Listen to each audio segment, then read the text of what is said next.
बिस्मिल्लाहिर्रहमानिर्रहीम। मैं doctor Naseem Ibrahim from छत्तापुर। अच्छा दोस्तों, अगर किसी बंदे दे गुहांज नहीं बन जावे तो बड़ी मुश्किल ना ठीक हुंदी आ। अख दे उत्ते एवें समझो दाना निकल आना या अख दे उत्ते गिल्टी सख्त गिल्टी बन जाना। अक्सर लोगों के गुहांज नहीं बन जाती आ ते फिर हुंदा की आ कि दवाइयां खानियां पैंदियां ने।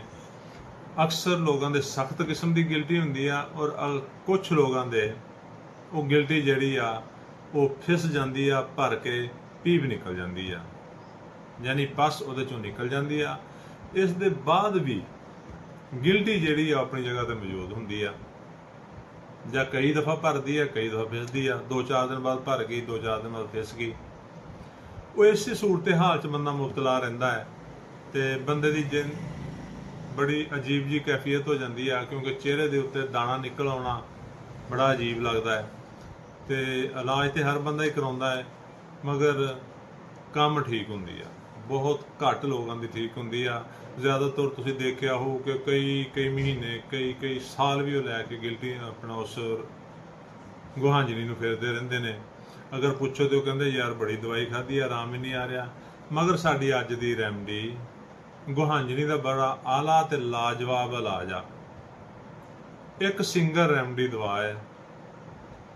अगर किसी मेरे भाई दे अजीज दे दोस्त दे गुहांजनी निकल आई आ और इलाज करा के परेशान आ कि मेरा गुहांजनी ठीक नहीं हो रही, वो खुआ अख दे उतली साइड ते गुहांजनी निकली आ या अख दे थलवे साइड ते, अख दे उत्ते इस जगह ते गुहांजनी निकलदी आ, थल्ले निकले ते इस जगह ते निकलदी आ। साडी अज दी रैमडी उस गुहांजनी नूं, उस गिल्टी नूं ठीक कर सकदी आ। करना की आ, होम्योपैथिक की एक दवा है स्टैफी सगेरिया। स्टैफी सगेरिया नूं 200 तक च लैना है। 2 घुट पानी दे विच 5 कतरे पा के पी लेने आ।